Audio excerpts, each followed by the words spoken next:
therapist said this amazing term that I'd never heard before. These are bids for chaos, bids for war. Bids for chaos, bids for war. And the best way to deal with bids for chaos and war is indifference. Indifference. But you're getting triggered by I must fix. So that's your need, or you're misreading the bid for chaos. Even if they don't tell you to fix something, you're going to probably, I need to fix something. I'm falling for the bid. Yep. Because their bid is to create conflict. Your weakness is you don't like conflict. So you'll take the bait of not being indifferent, or you'll take a position to try to squash the conflict. But if they want conflict, drama supply, you're falling for the trap by trying to please, people fix, because you're The terror of negative emotions in yourself worried about the and in conflict. others. They want negative emotions, or they want to dump their negative emotion on you. So she gives some examples. Let's see. Kills. Turn off the light, walk out of the room. I'm very familiar with bids for connection through John Gottman's work, which is a verbal or nonverbal action that tries to get your attention, and it's indicative of a desire for connection. But bids for chaos? Bids for war? Fascinating. I'm not gonna lie, when I was in my early 20s, negative supply. I had zero idea how to communicate vulnerably or deal with feelings, so I sent out many bids for war, many bids for chaos. Okay, Signals fine. If you want me to like leave, this. I'll just leave. Fine, leave. Okay, fine. Fine, leave. Okay, I'm leaving. Fine. Just leave. Yeah, I'm going. I heard you. Fine, leave. Yeah, I'm leaving now. I'm gonna leave. Leave. Fine. Leave. Yeah, I'm gonna go. Fine. Leave. Okay, I feel like I'm getting mixed messages here. Do you want me to leave or not? Oddly enough, I was... Does anyone see the mindfuck? Yes. That's what I'm getting. On the surface, you leave. Or I did that. So I left my ex-girlfriend. We had a breakup. She said, stop emailing, stop whatever. Then I got blamed for not fighting back or not fighting to stay. I just listened to instruction. You want me to end it or whatever? Okay. So she was used to bids of chaos, and I misread it, so I left and no contact. But I didn't have that people pleaser hook, apparently. So how's this soaking in or sinking in? Are people following? For me, it's like I'm either indifferent or I want control. And so I head into the fixing so I can get control, or I go, it's the push-pull, or I go into indifference and I ignore. And then I can accomplish. Indifference helps you accomplish no contact. Well, that's abandonment sometimes. Sometimes you have to be indifferent with engagement. That's the tricky part. Yeah, that's the part that's hard, yes. Because I get pulled in, like as long as I have that contact, my emotions eventually get pulled right in. Because I haven't had enough distance. And I don't know that I've ever been able to accomplish that distance without replacing my significant other. That's the only way I ever got over anybody in the past, was because I could hang on to someone in my mind or, think about them or, for up to 2 years of, sort of low contact. Well, maybe, was it low contact? 2 years. Yeah, I think it was low contact. I can't even call it no contact. Yeah, no, I've never gone more than 3 months without a relationship. So you need some level of displacement for your style. If you don't have a displacement of someone else to focus on, then you I'll can't be use stuck it. On the last one. Indifferent. You'll still be trapped. Yes. Okay. I'll keep that in the queue.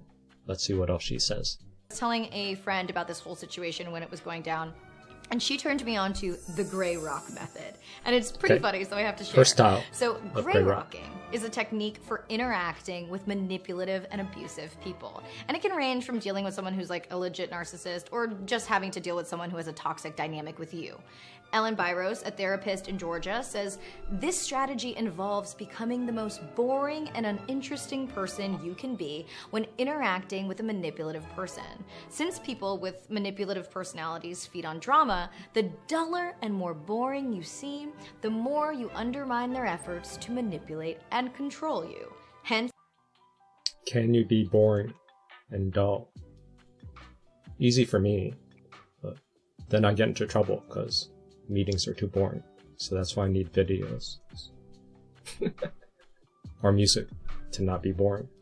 But maybe there should be a boring practice. Just slow things down. That's meditation. See meditation as a way to make boring more palatable. Grey rock. Michelle, did you see? Melissa dropped like almost all of her leaves, and there's no way she photosynthesized enough for the winter. Probably. She is definitely gonna ask us to get her through another cold season. Ugh, doesn't that make you so mad? No, not really. You'll never guess what I heard through the root system. No, guess I wouldn't. Wow, it's pretty juicy tea. Oh. Michelle? Why are you acting weird? Michelle? That's a grey rock. Michelle? Michelle? Hello? Escalation. Michelle, I know you can talk, Michelle. We've talked our whole lives. Michelle? Michelle? Michelle? Grey rocking is also supposedly a great technique to use when you have to see a toxic person on the regular. Maybe you're co-parenting. Maybe they're your family or a coworker. Yeah. Matt Morissette, a licensed clinical professional counselor, also says that grey rocking can help when someone you've broken up with or turned down for a date isn't quite getting the message. This technique reminds me a lot of the meme, "Yes, honey, give us nothing." Oh my god, I am living for this lack of energy, baby. Oh, go, Low girl. energy. Go. Look at that face. Look at Yeah. that flat line. Yeah. Flat line face. Flat Flat. line face. Flat line face. Flat Nothing line going on. face. Grey rocking is about disengaging, disconnecting, and offering nada. So you can't feed any needs for drama or attention. Some people even go as far as recommending wearing boring clothes and no jewelry to maximize your grey rock. Honestly, it sounds like a hipster version of Zen to me, and I'm living for it. I am being the most boring grey rock I can possibly be with my friend turned enemy. I am stone. Except for the fact that I'm making this video about it. But honestly, after a video a week for a decade, I have nothing left to talk about except stuff that's happening now. So we'll see how it goes. Here's a bid for content. So she's doing grey rock, but she's still playing in her head. So that's called emotional shadowboxing. Have you ever had an argument with someone in your mind? Like someone you're totally close with, someone you maybe see every day, a friend, a spouse, a lover? Where instead of addressing the conflict, the feelings or the problems that come up between the two of you, you play out this confrontation and its consequences in your mind over and over again. Usually with you getting in some epic verbal jabs and totally winning the argument. The argument, by the way, that is not happening. I call that emotional shadowboxing. You're exhausting yourself, throwing punches at nothing. So you're being gaslit. You lose the battle. You want to make sense of it. But then you replay the scenario in your head, so even though you're physically no contact, internally you're still fighting the person. So they're a virus in your head. That's another way of framing it. Does anyone relate? Yeah. I would say that the grey rocking is really great technique, but if you're in a stage where you're emotional shadow boxing, you're probably not capable of doing grey rock with some significant other. I think it gets incredibly difficult when you're so emotionally fighting Hooked. what's going on in your relationship that you're doing the emotional shadow boxing. And grey rock is really kind of hard to do. Oh, yes, if you're not emotionally invested.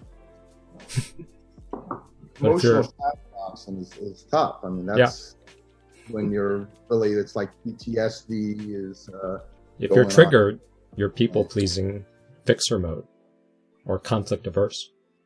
If you're triggered and you're having a flashback. Terror of negative emotions in yourself and fear in of others. negative emotions, fear of conflict. You've been conditioned from the trauma. Right. Yeah. So it's hard to do no contact. So you do a step back, and then it's emotional shadowboxing. You're fighting it in your head. You're fighting ghosts because they guilt trip you, and then you're still fighting that argument. Then they moved on to the next argument, or they've changed other things. So you're always chasing. Welcome, Ezio. How do you pronounce it? Ez. That's good. That's easy. Ez. Welcome to the chaos, or mellow. Not that much chaos yet. I'm trying to start some drama, but just try to follow along. Put questions in the chat if you get overwhelmed. But it's deeper and more destructive than that. You are carrying on a conversation with them they know nothing about. And unlike actual conversations that could bring you closer together, these secret ones only drive you apart. You're having a secret relationship with this person who's sitting right in front of you. These imaginary interactions become habitual. They're like... So this would be shared fantasy. You're having a conversation with your projection of them. And sometimes you're having a conversation with yourself to sort of hold that hoovering idealization image of them and try to avoid the reality of their behavior, making excuses for them or trying to reconcile their excuses and their behavior that's creating cognitive dissonance. Like a wart or a growth on your relationship. The infection spreads from your imagination and it invades your reality. So it fucks up your reality tester. Because your ego is harmed. You want to fix your ego by trying to argue it out. They accuse you of some bullshit, emotional nonsense. And they give you moral judgment of God. Like, how dare you be an idiot here, blah, blah, blah, and some nonsense charge. And then you get lost by taking the hook and then fighting it out in your head because you don't want to see yourself as a morally bankrupt person. So that's normal. But then you're distracted from reading reality. Your reality tester is fucked up. You're distracted by the gaslighting, the cognitive dissonance, which is this. Cognitive dissonance essentially means the bad feeling you get when your map of reality doesn't match the reality that you're faced with. You can't live distract you with that from level your of cognitive dissonance for long. Map of reality. Simple to throw in the towel on emotional shadowboxing. Like any bad habit, you need to first become So how do we get out of it? conscious of when you're doing it. Then be decisive and stop yourself. Maybe you've fallen into emotional shadowboxing because you feel powerless or... Codependence? Do they feel powerless? We want to be the best slave that master has ever had. We want to be the best slave that master has ever had. So how do we get out of it? We'll have to frame it a little differently because she's not talking about narcissist relationships. But her tip can be used. But I'll have to reframe it. Or maybe too scared to resolve the conflict you're stuck in. Or conflict averse. You may fixers. not have the language of resolution in your emotion. So you don't have the emotional language to save your wound and how to address their anger.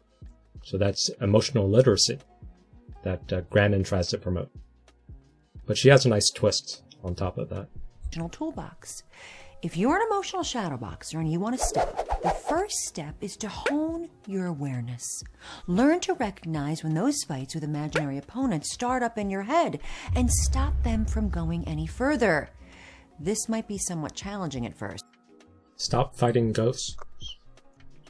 So you have to somewhat catch yourself or journal. At least start journaling your emotions and then see what the triggers are. Why are you hooked? You'll be denying yourself a fix of self-righteous anger and the need to be right.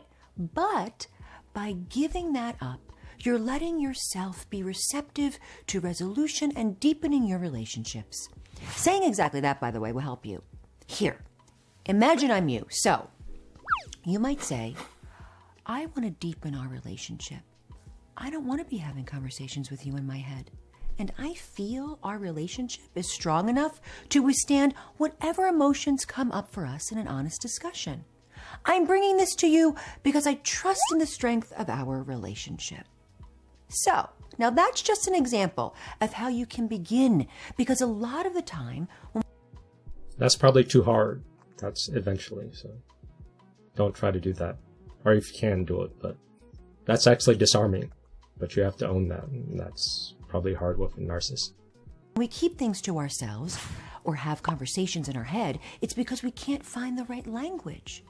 Finding the right emotional language for you is so important because it empowers you to... So what if the issue is your emotional language, not winning or losing? It's awareness of what's happening emotionally, your emotional triggers and your emotional knee-jerk reactions and their emotions.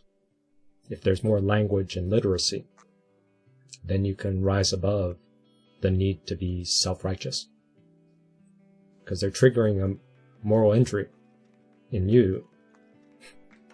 And if you can't make sense of your sensitivity of that moral virtue, where you stand to yourself and within your relationship, you're going to fall for the trap of fighting in your head.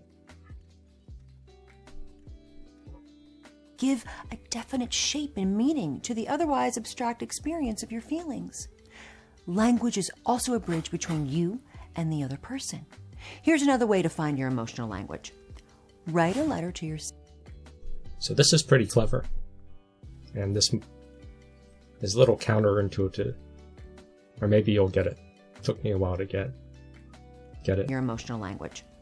Write a letter to yourself from the other person. Put in that letter what it is you need and want to hear. So you write a letter to yourself in the other person's point of view. So the narcissist writing to you. And then, but in that, you put your needs, why you're hurt, blah, blah, blah, blah, blah, blah. Or, is that right? Dear me, I need to hear certain words from you to alleviate my feelings of isolation, fear, anger, sadness, and you. Signed, you. Like or this, do you... man. So you do a shadow letter where you're addressing your needs or you're addressing their needs. Let me hear that again. I'm also lost, but then I'll ask you guys. Feelings. Language is also a bridge between you and the other person. Here's another way to find your emotional language. Okay. Write a letter to yourself from the other person. From them. Put in that letter what it is you need and want to hear from them. What words would alleviate your feelings of isolation, fear, anger, and sadness? Okay, this letter is written wrong, but it's a letter from your abuser that's addressing what you want to hear. I don't get it, because I mean, if somebody made me feel like that, I would dump them. If I feel fear, anger, and sadness, isolation. Yeah, this is written wrong. The clip art is wrong. She's saying, write a letter from your abuser addressing what you want to hear. Because you're fighting in your head to get a win. To get the abuser to admit their fault. To see you. So write a letter in the abuser's name to you addressing your hurt. Ignore this part. That's wrong. The clip art. That's why I was confused. Is anyone following? No, I missed it. Maybe we should hear it one more time. Let me say what I really think reading into that, which makes so much sense, is that a lot of times you're not going to hear what you need to hear. You'll never hear it from a narcissist. Yeah. You're fighting with yourself, and you know what it is that you need to hear.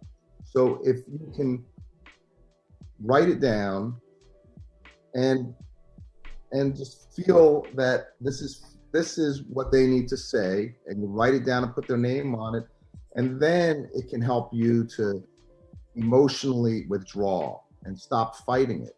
And I think it makes a lot of sense. It's helps you close the issue so you don't keep emotionally shadowboxing. Yes. Which is a new word for me, which I can relate to it. And it's tough to stop that cycle. And I think is a way to try to stop it. It makes a lot of sense. I think I've moved past. I'm not emotional shadowboxing much these days, but if I find myself doing that, I'm going to try that.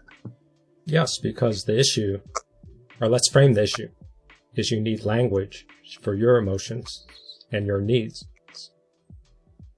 And you emotionally shadowbox with your projection of them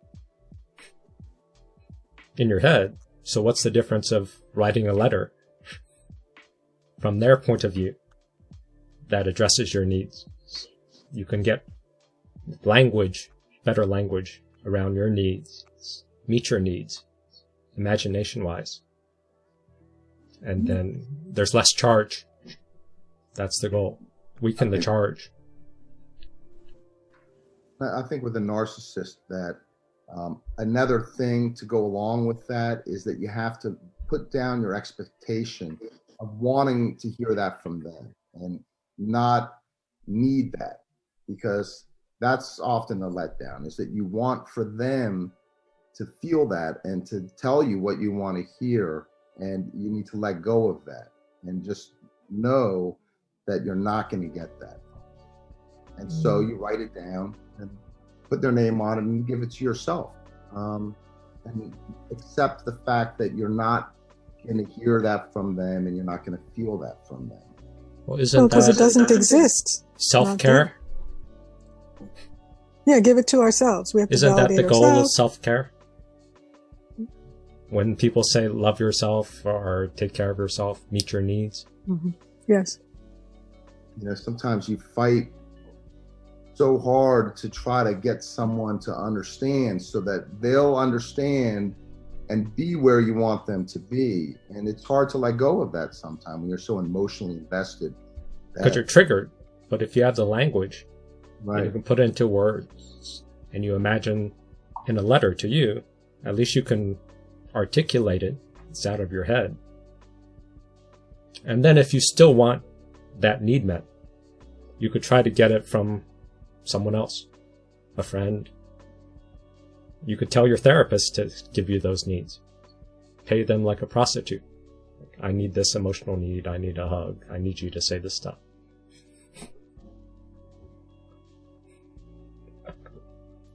Okay, let's watch it again and see if it makes more sense. Bridge between you and the other person. Here's another way to find your emotional language. Write a letter to yourself from the other person. Put in that letter what it is you need and want to hear from them. What words would alleviate your feelings of isolation, fear, anger, and sadness? What words resound with you? Knowing what you need to hear and feel empowers you to understand your own feelings. You can... So the words have to resonate to you, so you have to edit the letter until the words are accurate to your emotional needs. That's high-level emotional literacy. It's not only identifying your emotions, you have to identify which emotions and the right language that addresses why you're hurt, why you're triggered, what you want to fix, and some sort of resolution. If you can frame the language where you can feel some sort of resolution, then you're really on point. Getting close to your needs. Does that make better sense now? Welcome, Trina. Like a letter from your higher power. Yeah, I kind of think that this makes sense because you're basically saying, what do I want from this person? And you want to feel understood and cared for. And the problem with the narcissist is that they don't care or they try to misunderstand you on purpose, and they intentionally try to start fights, and they just want to control you. And so if you're sincere, bid for chaos. Yes. Yeah, they're constantly doing bids for chaos, and you're stuck in this trap because you want to fix the problem. They want to constantly generate the problem because that's their end goal, and then you want to fix the problem. So it's just like they're just getting what they want, and you're like stuck. They're winning. Yes. So what do I want from this person? That could be an in-between. If you don't like the letter thing, you could just sit with this question. What need do I want from this person? Why am I chasing? Yeah, and the cognitive dissonance for me comes in when I start getting it from them. And then I'm like, why can't it be like this all the time? Because I'm in the push-pull, because I'm being manipulated, because it's not about a relationship. It's about getting supply. Power. To them, it's about power and control, yes. Or supply or drama, blah, blah, blah. But what is it about you? What do you want? Can you articulate it more precisely? Yeah, I can so give it that to you myself. can get closer to the resolution, or at least identify the problem. So then you can see if you can get it from multiple people. A lot of times you pigeonhole. You want one person to be your friend, your best friend, your lover, your golf buddy. You're trying to get one person to meet too many needs. And that's a fantasy, or that's hard, because people are human. They can't meet all your needs. Well, the goal of the narcissist, when the narcissist isolates you, then what they've done is they've accomplished that in getting you to have all your needs from them. Only use have them. to go to them. So then they can just keep pulling away. Yep. So you're chasing, and then they just give you a bunch of different demands. Like, I want an apology here. I want you to take care of this. Every time you are hungry for your need, they just say, okay, you have to do this. You have to do that. You have to do that. That's the cat and mouse game.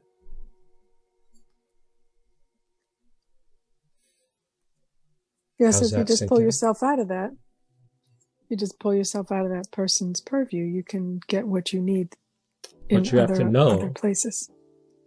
What your needs are. You have to articulate it, find language. Without the language, then you're just going to have a fuzzy thing of this. The terror of negative emotions in yourself and in others. That's just living in fear. You're afraid of the conflict, but you don't know what you want, which is also a definition of codependence. Let's try this again. How about this? Codependency is a state of being broken boundaried, highly emotionally dysregulated, and having a neurotic, trauma-based response to stress and to challenges, particularly when those challenges are related to emotional vulnerability and intimacy. And then the problem is that instead of trying to find your needs, you're so conflict averse. You're worried about avoiding emotional flashbacks. You're worried about getting memories of your unmet needs in the past and being rejected, sad, broken, whatever the past memories are. So then the only thing you want is this. And then with this minefield, on a daily basis, what you have to do, run all the way around Navigate your own minds. Every single trigger. Oh, circuitous route. To the point where you never think about what your needs are. That's why codependence can be so exhausted. Just avoiding the triggers and pleasing everyone. Then you feel you're invisible because you never ask this question that Tiffany phrased so well. What do I want from this person, from this relationship?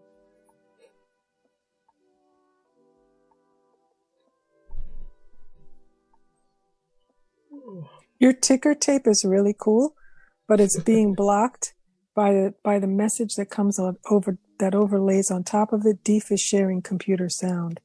Oh, I don't know. For you. So for me, yeah. So. Are you on a computer or cell phone? Cell phone. Ah, that's why. Okay. Mm-hmm. Well, it's very cool. I can always flip my computer to read it. But there's multiple ways of trying to brainwash you. So if that's not working, I'm wondering if I can get rid of that deaf is sharing computer sound from or if you can get rid of that. Well, I can, but then I won't be sharing sound. Okay, don't do it then. Okay. There's probably a way you can disable it on your side, but I'm not sure. Horizontal or vertical, change the way you're viewing your phone. Yeah, I did change my but then he's really small.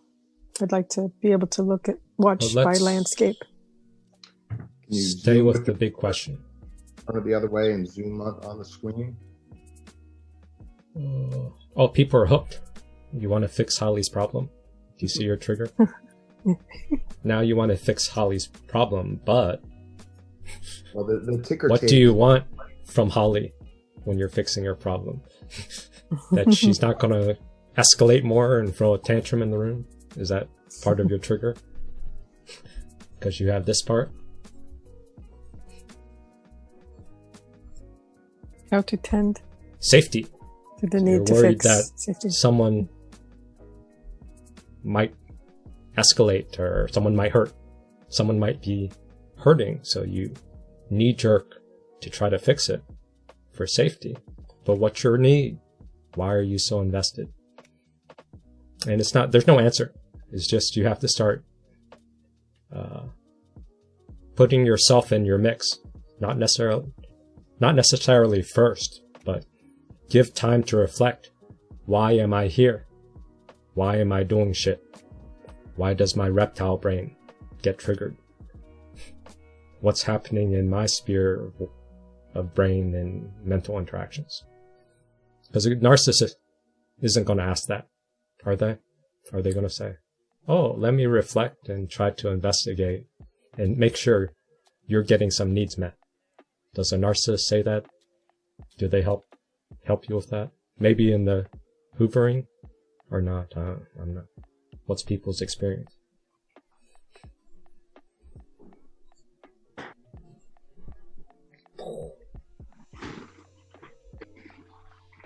So Trina, are you able to follow? You came in late.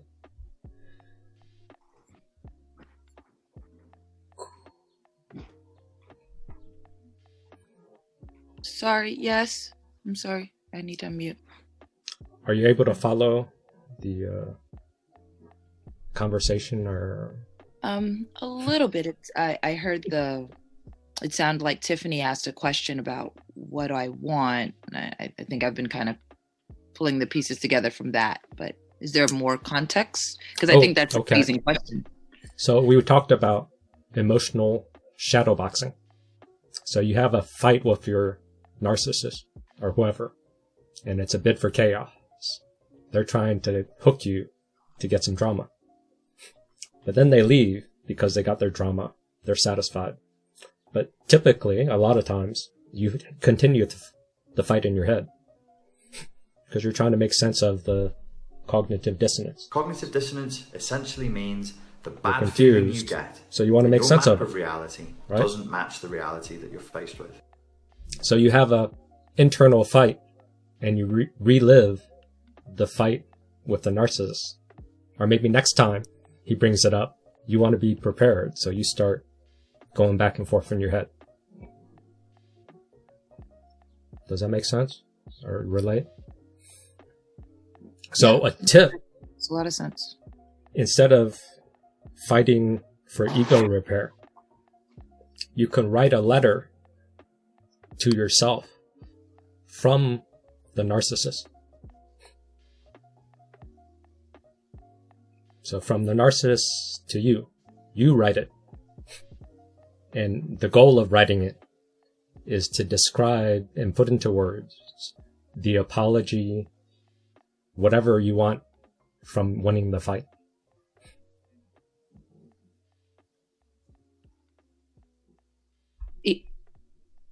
even though we know we're doing it for ourselves because we know we would never get it from them.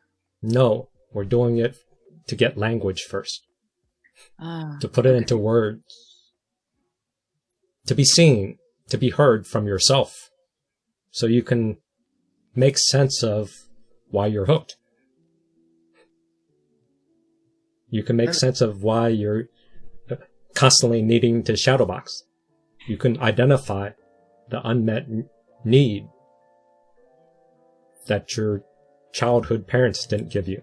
They're supposed to help you in an ideal parent situation, but they didn't help you sort through your needs and articulating, advocating for yourself. But at the same time, giving you what you want to hear so that you can put everything to rest and not wait for what you're not going to get from the narcissist. That you know that you need to have the thing closed so you're not fighting it in your head. So you write it and you're hearing what you want to hear, and then you can move on. Well, the move on might take more work, but if you get this question answered, or some variation of this question answered with better language, then your brain can set goals to try to get this. But when you're dealing with a narcissist, you're going to always have that thing that you need that you're not going to get. Yes. So what it is that you need, you're not going to solve getting it. But if you have from that person. Yeah, if you have a particular issue that you're fighting with in your head, then it's a way that you can bring closure, because you know what you need, because you're telling yourself as you're fighting it out in your head. Well, you know what you need, but you're helpless to win the fight in your head.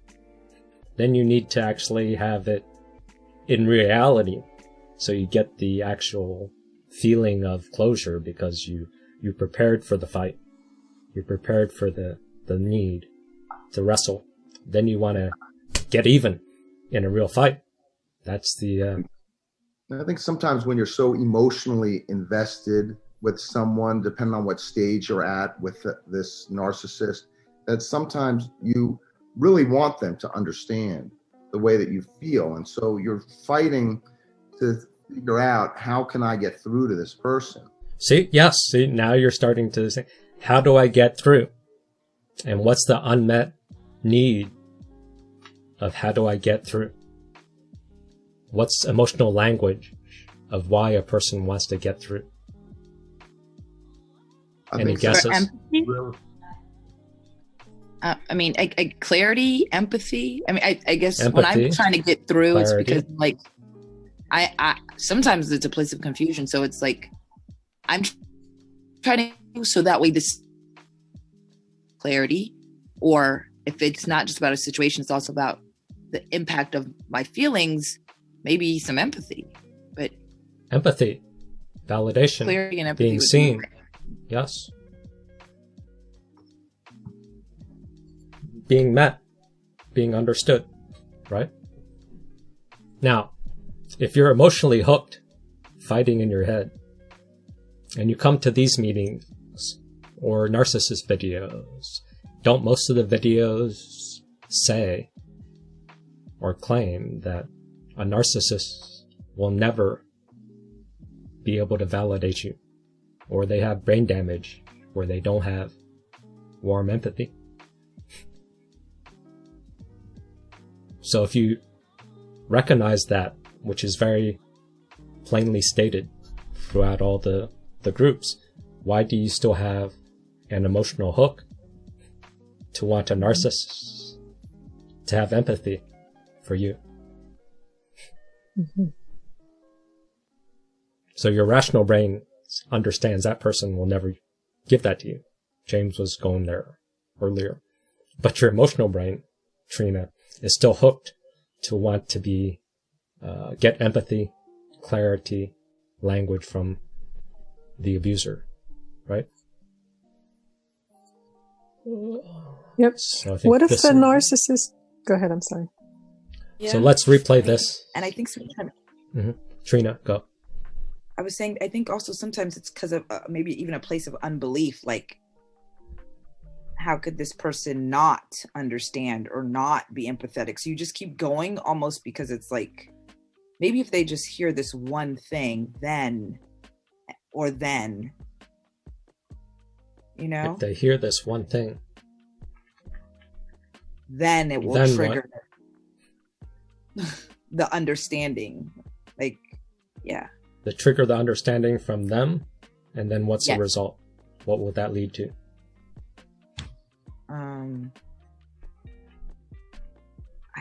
I guess calmness or resolution. Calmness? Satisfaction. Calmness in you?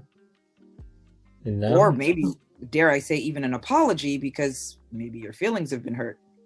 Ah, see, you want an apology. Yeah, I think there's different stages of a relationship, and that if you're really dependent and involved in the relationship or dependent, then it's hard to work around needing to hear things and feel like that you fixed them. But at a certain point where you can really understand and not be so dependent, then you really are kind of free from that, and you don't really need that so much. But I think that when you're at a certain stage of the relationship, you just want to fix them so bad that you get emotionally invested in it. We want to be the best slave that master has ever had. We want You're to be hooked. the best slave that master has ever had. We want to be the best. So let's revisit the video because Trina can catch up. And then, but ignore this part. That's why I'm going to cover up the clip art version, because that's wrong. Meaning to the otherwise abstract experience of your feelings. Language is also a bridge between you and the other person. So we want to get Here's another way to language. find your emotional language. Write a letter to yourself from the other person. Put in that letter what it is you need and want to hear from them. What words would alleviate your feelings of isolation, fear, anger, and sadness? What words resound with you? Knowing what you need to hear and feel empowers you to understand your own feelings. You can then extend that understanding to the other person. So the suggestion, Trina and Adria, welcome, is you write a letter to yourself from the narcissist, and you want to put down language that helps address and resolve your feelings.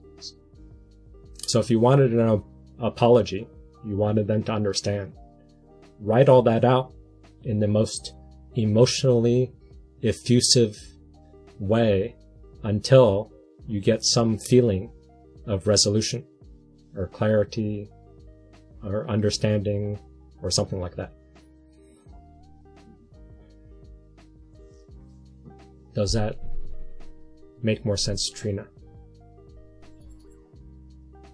Yes, it does. I mean, I think it would take some practice. Yes, because no one, I don't know, I haven't heard this from other people. There's variation where you do emotional literacy, but writing a letter to yourself is a variation of chair work, Gestalt therapy. So you have two chairs, you sit in one and you use the chair as your abuser. So then you talk to it. Then you get up, sit in the chair, and you talk from the abuser's standpoint, and you just role play. Or psychodrama also uses, actually they use actual person that sits in for your family circle, and they talk out. So you have someone real to reenact the fight instead of in your head.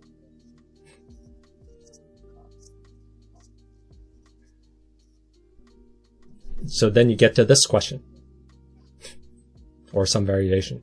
What is my needs? What do I want? Why am I hooked? Why am I fighting? What are we fighting over? Because they're going to give you a crap answer. Say, if you do this and do that and do that, you apologize here, blah, blah, blah. Then magic resolution, blah, blah, blah. But you chase that, then a new problem comes. You never get what you want. That's why you're hooked.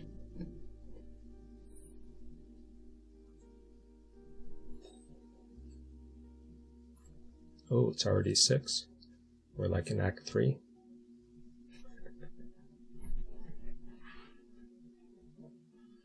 So how does that make sense? Where's everyone at? You know, almost like. Go ahead. I was just gonna say it sounds almost like self-forgiveness in a way. Yes, but this is a tool. Right. Broken down into a letter with some more precision. Codependents can hear self-forgiveness and then just feel guilty. I'm having a fight in my head. I should forgive. So that's another guilt layer on your head. That's hard. I think that when you have a relationship with a narcissist, if you're still stuck in feeling like there's something to fix there, then it's easy to get wrapped up in wanting to try to fix them. And when you can really just accept and understand completely that they're not able to see the things that you want them to see, then you can maybe go the other route. But if you really want to fix them, sometimes it's hard to not want to convince them what you want them to feel. You know, you want to fight with this never winning battle of making them understand or tell you what you want to hear. Yes, but if you can tell yourself what to hear, what you want to hear, or you can tell your therapist to tell you what you want to hear. If you're still feeling like there's some hope in getting through to them, then that's all you're going to do. You're going to just fight with yourself in your head about how can I get through to them and make them understand. And it's hard when you're so emotionally invested. I think there's a point. That's good. So how can I get through? It's like that's probably a common question. What's the underlying need for this? Oops. Not readiness. The answer is you can't get through them. Yes, but why is the hook? What's the unmet need? Or is this childhood trauma bond? Are you trying to get love from a parent figure? Yes, of course. Ah, see? So why are you, as an adult, still trying to get love, get through to a parent figure, but it's actually your narcissist partner? Yep. Repetition compulsion. I always thought it was helpful to understand how a narcissist is like someone who's colorblind, can't see colors, and that a narcissist is motion blind in a sense, that they just can't see things that you might want them to see. Yes, so, you understand it intellectually, but what's the emotional hook of why you still spiral with this question? Because you want to fix them. Because you want them to be what you want them to be. You're that you want to fix them. Yes. Why do you? And sometimes it's because you feel badly for them. Like, oh my gosh, they're emotional elevator. Like, it's not their fault. They, they had all it switches to a pace of like, yeah, you feel badly for them. That's good. Emotional. You feel badly for them. So one part of the hook is you want to give love and care and get it received by the other side. Unconsciously also, right? It's not done on a conscious level, right? Because it feels right. Yeah, we're feels naturally human. We naturally want to bond and give care to each other. But when we give care, we want to see that it works. We want to see if it gets through. So when we're giving love and attention in a kind, generous way, we were curious to see if it works, to see how it lands. Doesn't. And so if you grew up with the hook of trying to love your parents, to be seen, or just natural relationship, and the parents never reflected back, they were checked out, they were busy, they were drugged out, blah, blah, blah. That loop didn't finish. No. So you search out a new, unavailable person. Use them as a projection doll to try to give love and get it back. Yeah. Self-sabotage, repetition compulsion, whatever psychological terms are there for that fucked up dance. Yep. But it's hard to self-forgive, Eric and Chayton, because you're loving. You don't want to throw away your desire to give love and get it land, to have it land. If you just throw that part of yourself away, that's dehumanizing. You're less of a person. The path of healing is to love more. If you're trying to choose a path to love less, to close yourself, that's the path of narcissism. And they're better at that because they've forgotten themselves. But you as a codependent, you still have a connection to yourself. Me too. So if you want to kill your connection to yourself, that's why you have suicidal, depressive urges. Because that'd be the only way to love less. You're hardwired to love. That's your hook. That's part of having needs. That's why you can see everyone else's needs and jump in and be a slave. We want to be the best slave being a that slave master has ever had. means we you're be a the slave, best slave that to love. master has ever had. We want to be the best slave that master. So should we judge ourselves for being a slave for love? Why don't we frame it that being a slave is good? Why don't we spin it that love is good? So if you spin giving love is good, then you can give love to yourself. And that love is has weight. If you want to say loving the narcissist is bad, I gotta stop loving. I gotta stop falling for hoovering. You're labeling love as bad. Then when you self-love, your love you've already labeled as empty, as bad. So then self-love doesn't feel very good.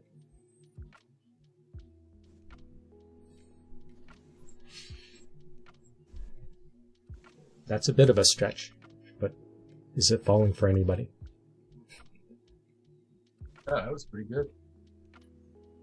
Yeah. Well, I think you're right on, Dave. And I think there's two tricks to it then, right? Tricks isn't the right word, but it's recognizing that you're going to love and learn to love unconditionally and not so desperately be looking for that love back that you never got from your parents and kind of keep desperately scrambling for that. I think the only way to do that really is to learn to love unconditionally without an expectation. See, you're tricking yourself when you're loving desperately. When you're loving desperately, that assumes you don't have enough love. That assumes there's not enough love in the world. Mm-hmm. That's right. Yeah, or that I'm not enough. Yeah. Yeah, and so I am enough. Confirms all the shame, not enough. If you start training yourself to accept your loving others might not be received, but the part of you that you love, that's all you can control, and that's worthy. Yep. That's honorable. It's honorable to love. Period. Yep. Yeah, I miss the person I was in the relationship. Yes, it's honor that part. That's part of the Christian pointer. We talked about it earlier, that love God first with all your heart. And then if you want to say God is omnipresent, that means everything in the world you should love with all your heart.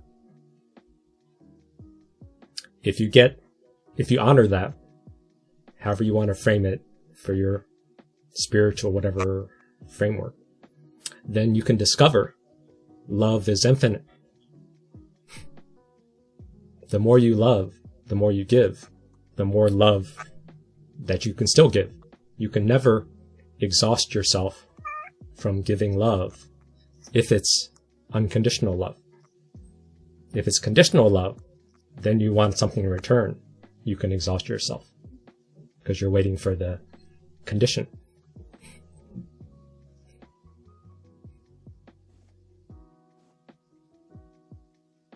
And if you're trying to say, I need to forgive myself, if the frequency is conditional love, you're judging yourself. I'm a bad person until I forgive myself. That's conditional love. Conditional love will make you feel not enough, bankrupt.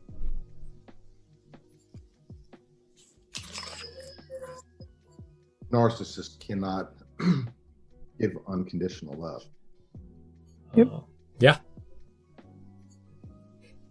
But you can, maybe. Or that's my argument. To try. Yep. But don't expect to get that from a narcissist. You don't need it. If you fully immerse yourself in unconditional love, it will be reflected back from God, from everything in your sphere. So you won't be hooked on the narcissist. It will take some time to get the language right so that it fits you. And you have to get out of this self-help bullshit. So this is a little bit of a jump. But spiritual peddling. You can't love someone if you don't love yourself. You don't know true forgiveness until you forgive yourself. You can't blah, blah, blah until blah, blah, blah, blah, blah. So right there is the formula of guilt or conditional love. You can't whatever, blah, blah, blah, blah, blah, blah, blah, blah, until the until part is the condition. Yeah, that blew my mind last week. I've been thinking about it all week. So if we're saying mantras from all the self-help inspiration porn, nonsense, but it feels good. But it feels good because it feeds your superego. It feeds your guilt, gives you a formula, A to B to C. But the condition is until you change or change something in your environment or get some destination, you are not good enough.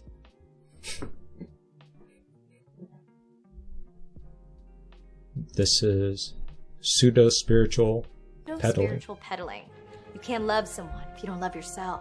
You don't know true forgiveness until you forgive yourself. You don't know true forgiveness until you forgive yourself.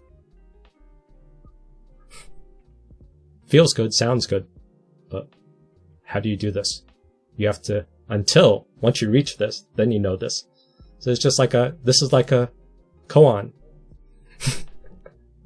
It's a mind bender to just confuse you. But then you're dissociated, so you feel good a little because you get this sort of carrot until you forgive yourself. Now I have a goal. But how do you do that? You can't blah, blah, blah until blah, blah, blah, blah, blah.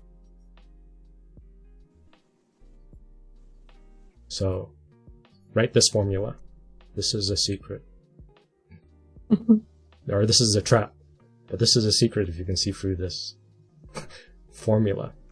When people give you fix-it advice, or when you give people fix-it advice, if it's in this sort of energy, it's conditional love. It's guilt-tripping. It's a superego injunction. Right? It's a superego injunction. Or it's this. It's a superego injunction. You're giving it an injunction. You're ordering yourself around with a condition. Conditional love. Keeps everyone in check, but you never get free. Yeah, because the truth is you can't forgive until someone feels remorse and repents. See, that's until. And the until means you're helpless until somebody else does something. And that's hard to force someone to do stuff. Mm-hmm. Well, so you can receive forgiveness. Like in my faith, I receive forgiveness from my higher power. And that frees me. Yes. That's the forgiving myself. When you say, how do I forgive myself? Well, I receive forgiveness from my higher power. That's how I'm forgiven. If you're in a receptive mode, that's also part of love God with all your heart. Because God's going to sometimes give you crap. Or it seems like he's giving you crap. Life gives you crap. Let's not say God. Life gives you crap, right? Who was thinking that COVID would happen and we'd have to be isolated for 10 months, right? That's crap. So, but you have to be in a receptive mode to what life gives you. Because if you're fighting the world, you're going to lose. But it's exciting. So yes, if you want to make the world utopia, you'll be very busy. It's very exciting to heal everyone's wound. But you'll be very busy and you'll be very exhausted. What's that saying? You can carpet the whole world so you can walk barefoot. Or you can put on some shoes.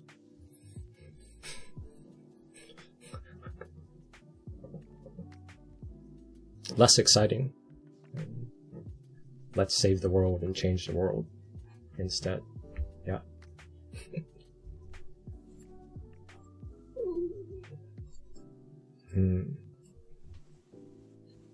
So 11 minutes to 6:30.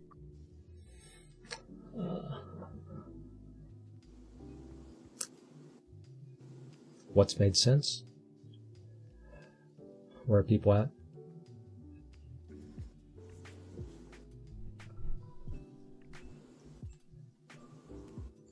That's good. Well, with narcissists, I think sometimes you just have to accept that some things can't make sense out of it all, and it takes a lot of energy, and that's kind of one of the things about understanding narcissists is that you can't understand.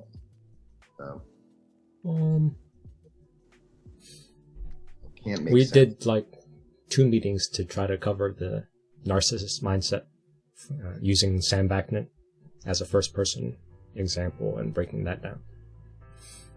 I'll put a link in the chat if you want to cover that. But yes, you have to balance how much you can understand, how much you can't. And you can waste a lot of time trying to make sense of them.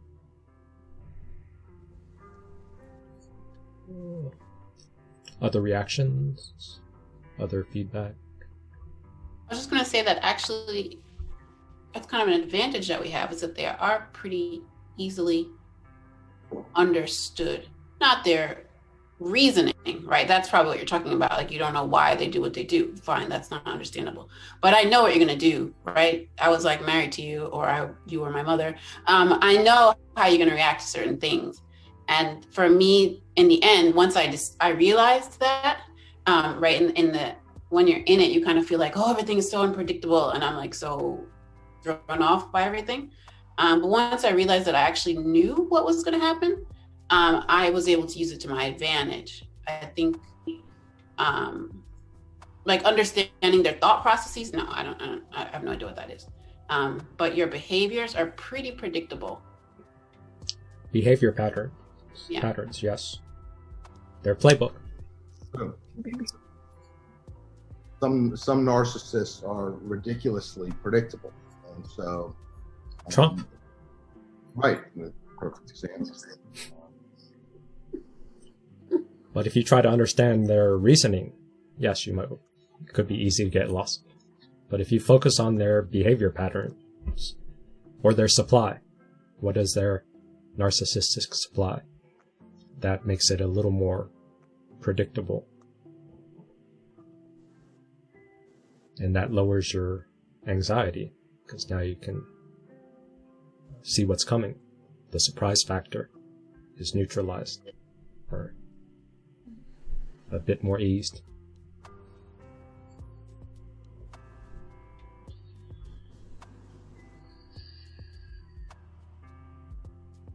What else?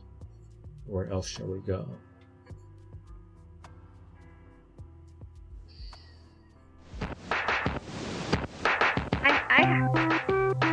Tiffany, go.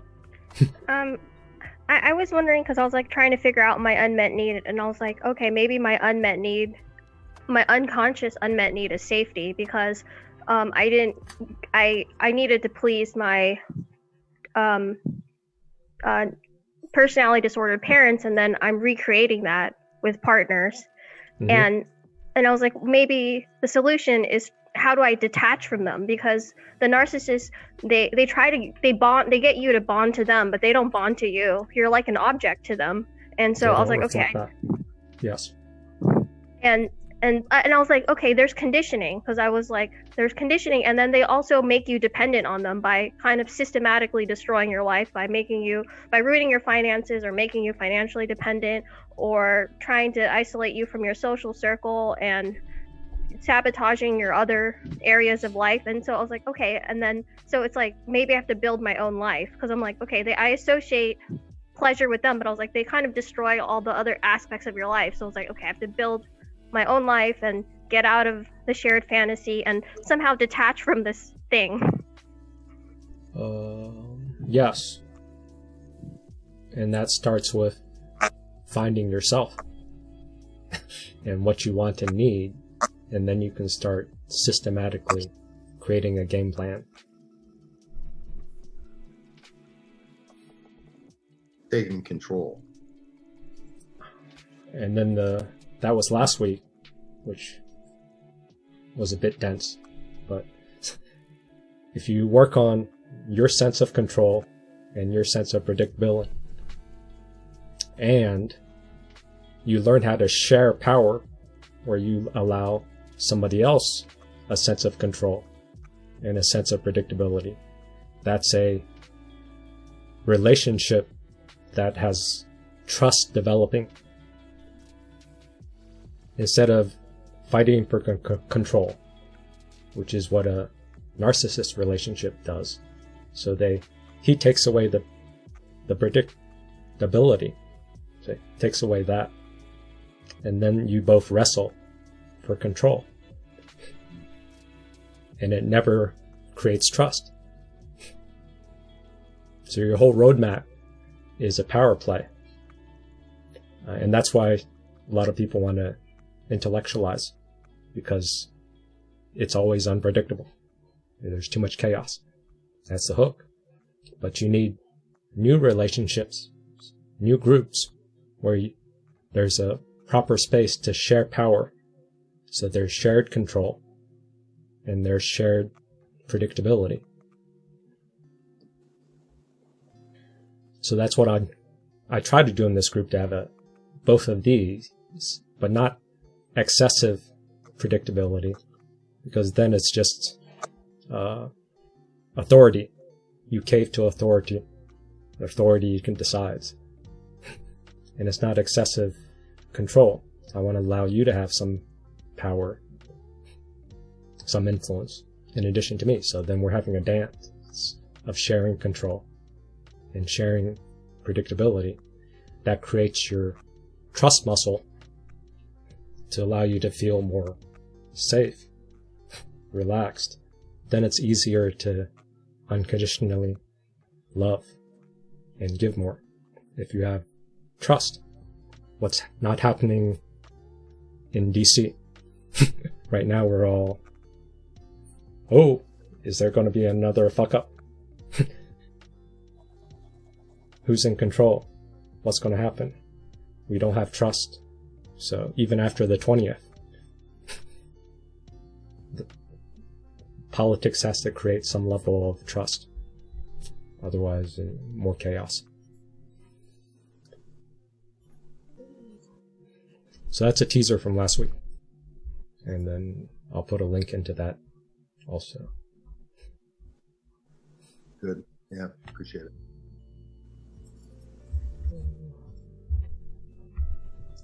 Because sharing power is a skill that maybe codependents are severely lacking. That's why they have trust issues. That's why they hyper-focus on red flags. That's why they're always paranoid with next relationship and this and that, because they don't know how to share power.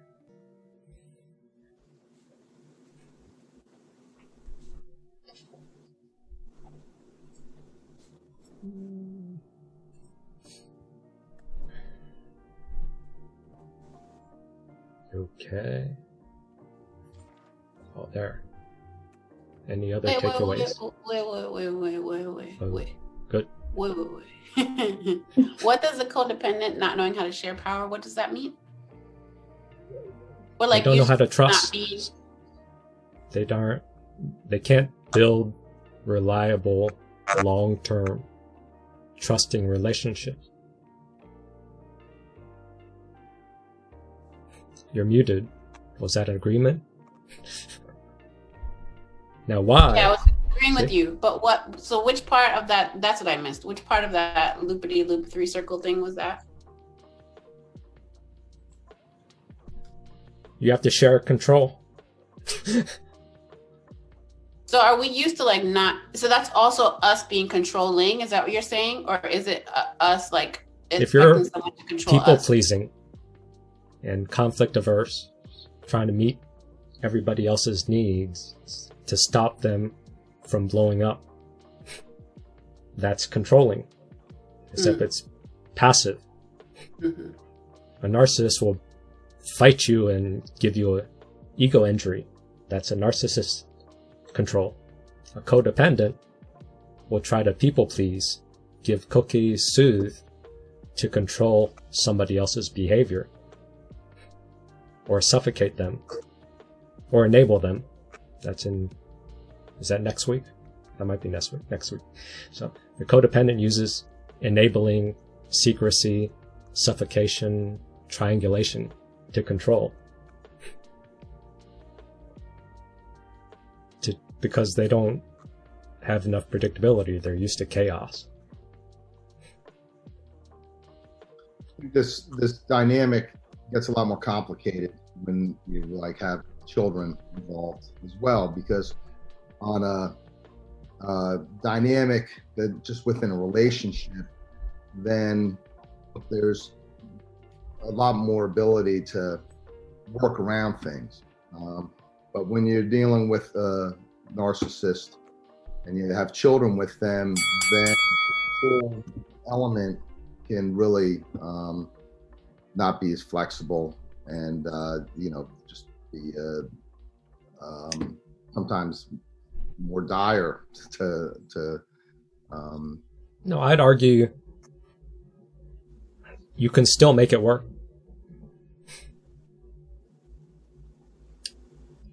If you learn how to meet your needs and you're whole in the relationship, you meet your needs from outside of the abusive repetition compulsion, you can hold space to allow shared power with your kids and narcissists and create some level of predictability and order from your side of the relationship. And then you can give your kids a sense of control and develop shared power even in the presence of a chaos fuck-up maker.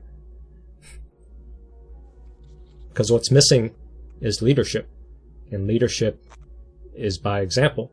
So if you role model shared power of shared control and shared predictability, that's shared goals. So your goal, and you allow the other person to have a goal, and you set rules and predictability. So that creates trust. So even in the absence, or even in the presence of a chaos abuser, gaslighter, behavior, role modeling, leadership can create the two core elements of trust. But yes, it'd be hard. Yeah, that's why we said unconditional love. Filling your cup, coming from a place of wholeness, instead of conditional love, which is manipulation, control.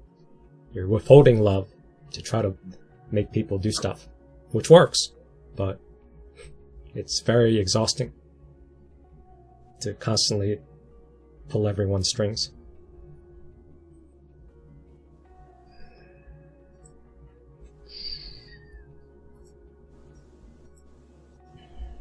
Any other? Yep, it's exhausting. So, and pulling strings is the time spent to do it is because the desire is for safety. Go back to that.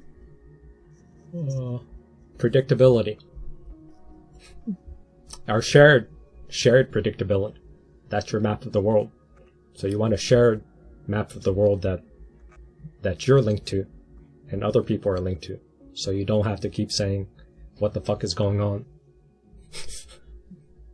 Security.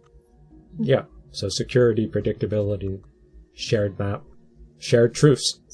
So since we're living in this era of fake news, we can't agree on facts. So when we can't agree on shared facts and norms, it increases the chaos, increases anxiety, increases stress. It causes back pain, causes spasms. That's it. And it's in the water. It's in the news. You can't avoid this sort of social unrest where this social norms and social fabric is just torn apart right now. It's not predictable. It's not predictable enough. So then we have stress, lack of trust. We act out. We try to take over the Capitol. We try to hijack the vice president, whatever they were trying to do. We freak out and control when there's not good enough predictability to have some normal type of life.